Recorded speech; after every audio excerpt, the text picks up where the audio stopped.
Où acheter des drones, des chasseurs et des chars fiables à bon marché? La vue du leader de la Corée du Nord, Kim Jong-un, serrant la main de Vladimir Poutine le 13 septembre, après avoir voyagé en train jusqu'à un cosmodrome dans l'extrême-orient russe pour discuter de la vente d'un lot d'armes coréennes au dictateur, était remarquable, à la fois en elle-même et pour ce qu'elle révélait sur le commerce des armes. Les 5 plus grands vendeurs d'armes du monde, les États-Unis, la Russie, la France, la Chine et l'Allemagne, représentent plus de 3/4 des exportations. Cependant, de nouveaux producteurs d'armes à en devenir donnent du fil à retordre à l'ancienne garde.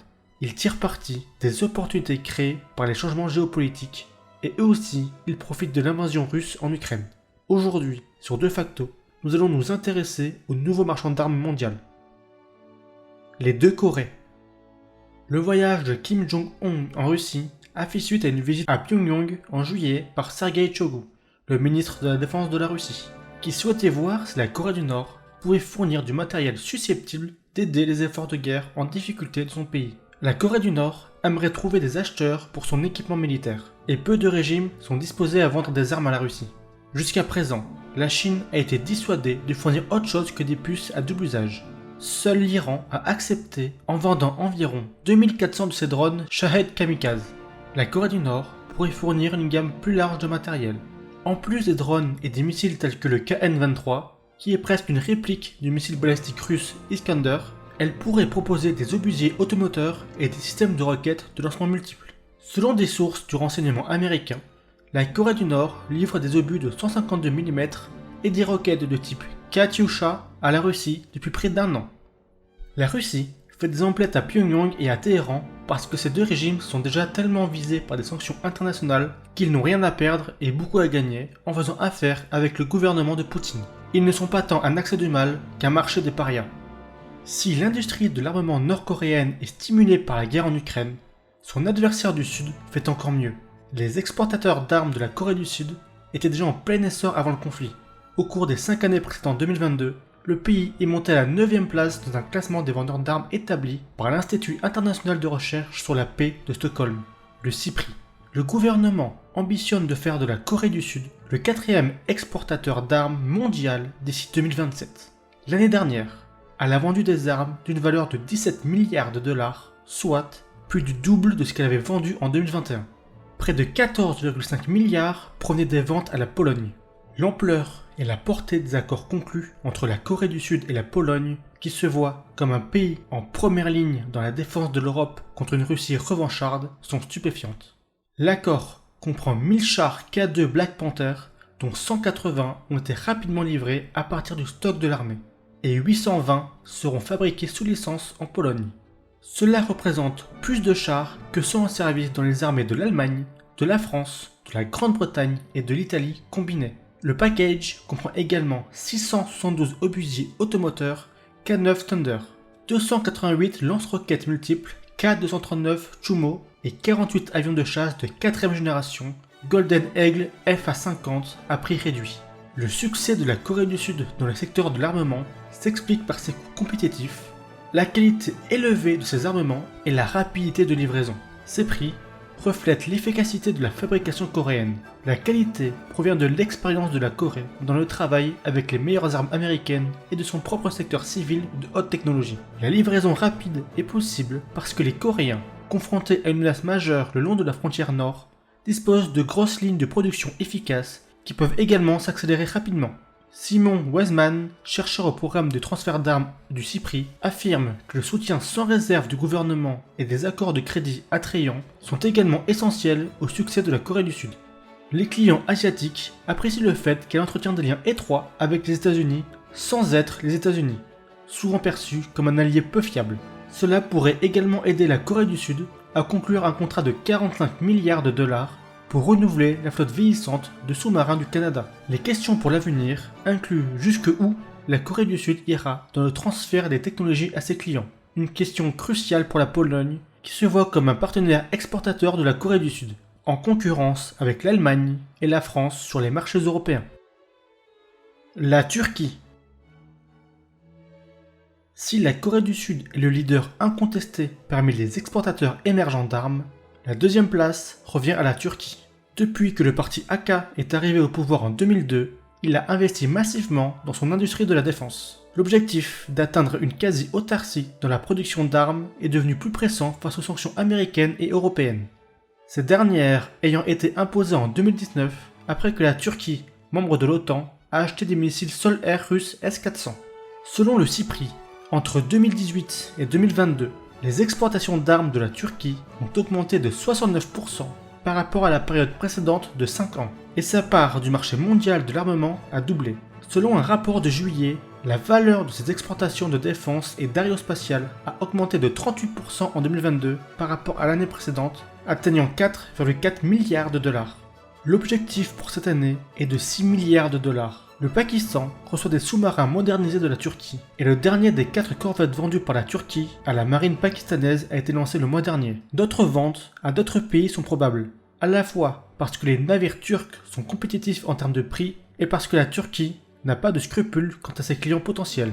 Pourtant, la charge d'exportation de la Turquie est dirigée par les drones armés. Le 18 juillet, la Turquie a signé un accord de 3 milliards de dollars avec l'Arabie Saoudite pour fournir le véhicule aérien de combat sans pilote Akinci. Il a été fabriqué par Baykar, qui produit également le drone Bayraktar TB2, utilisé en combat par la Libye, l'Azerbaïdjan, l'Éthiopie et l'Ukraine. Le TB2 a été développé pour traquer les militants kurdes après que les États-Unis ont refusé de vendre à la Turquie leur drone Predator. Plus de 20 pays se sont alignés pour l'acheter car il était moins cher et plus facilement disponible que l'alternative américaine, et bien plus fiable que les UCAV chinois qui dominaient précédemment le marché non occidental. L'Akinci est plus puissant. Il peut transporter de nombreuses grosses armes, y compris des missiles RR et le Soma, un missile de croisière furtif d'une portée de 250 km. Il trouvera des acheteurs parmi plusieurs autres pays du Golfe, tels que le Qatar, Oman et les Émirats arabes unis, qui cherchent à réduire leur dépendance vis-à-vis de l'armement américain en raison de la détérioration de leurs relations avec les États-Unis. Ces pays ont des ambitions pour développer leur propre industrie de défense. Ils voient la Turquie comme un partenaire disposé et un exemple à suivre.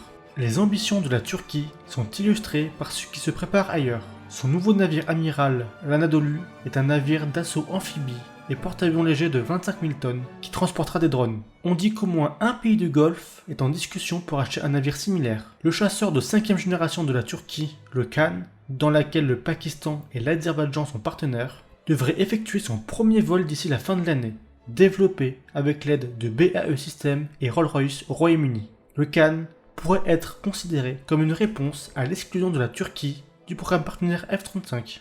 La Turquie commercialisera l'avion après de ceux à qui les États-Unis ne vendront pas de F-35 ou qui rechignent face aux conditions. Une fois de plus, les pays du Golfe pourraient être les premiers sur la liste. La Corée du Sud et la Turquie ont bénéficié des difficultés de leurs principaux concurrents. Les exportations d'armes de la Russie entre 2018 et 2022 étaient inférieures de 31% à celles de la période précédente de 4 ans. Elle fait face à de nouvelles baisses importantes en raison de la pression que sa guerre d'agression exerce sur ses industries de défense, de son isolement géopolitique et des efforts de deux grands clients, l'Inde et la Chine, pour réduire leur dépendance vis-à-vis des armements russes. L'Inde, précédemment le plus grand client de la Russie, a réduit ses achats d'armes russes de 37% au cours de la période 2018-2022. L'industrie d'armement, largement contrôlée par l'État russe, doit désormais prioriser les besoins de sa propre armée par rapport à ses engagements envers les clients. Bon nombre des 272 Su-30 MKI de l'Inde, l'épine dorsale de sa force aérienne, sont inutilisables, car la Russie ne peut pas fournir les pièces détachées. Certaines armes russes ont eux des performances médiocres en Ukraine comparées au matériel de l'OTAN.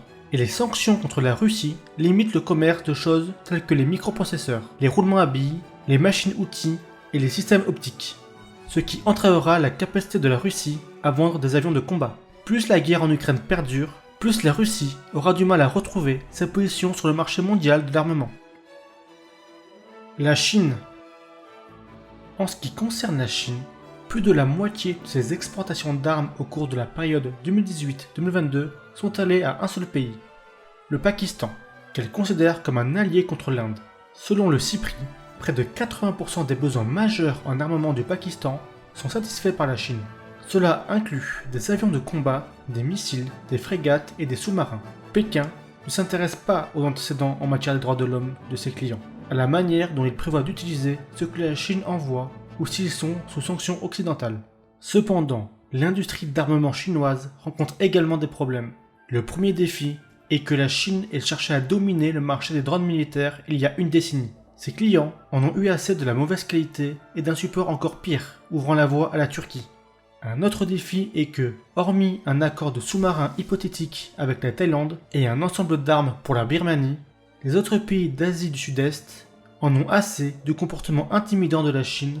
Au moins la Chine n'a pas à se soucier de la concurrence de l'Inde. Malgré de nombreux efforts, la croissance de l'Inde en tant qu'exportateur d'armes a été très lente. Le gouvernement de Narendra Modi a énuméré une vaste gamme de pièces d'armes qui doivent être fabriquées en Inde. Il espère que des chars légers et de l'artillerie fabriquée localement entreront en service d'ici la fin de la décennie. Mais l'Inde s'est appuyée pendant trop longtemps sur le transfert de technologies en provenance de la Russie, dans le cadre d'accords de production sous licence pour des avions, des chars et des navires de guerre qui n'ont jamais abouti. Les investissements sont gaspillés à travers des organismes d'État. La bureaucratie étouffe l'initiative. Des projets tels que l'avion de combat léger Tejas ont mis des décennies à atteindre la production et sont encore entachés de problèmes. L'hélicoptère léger Dhruv, lancé en 2002, s'est écrasé des dizaines de fois. Après des décennies de développement, le char Arjun Mk2 s'est avéré trop lourd pour être déployé le long de la frontière avec le Pakistan. Les équipements fabriqués localement sont souvent rejetés par les propres forces armées de l'Inde. La Corée du Sud et la Turquie montrent comment les pays peuvent construire des industries d'armement lucratives qui soutiennent la sécurité intérieure. L'Inde, malgré toute sa fanfaronnade, est une leçon sur comment ne pas le faire. Si vous avez aimé, n'oubliez pas de vous abonner et de partager cette vidéo. Si vous souhaitez écouter mes sujets, ils sont maintenant accessibles en podcast sur Spotify. Le lien sera dans la description.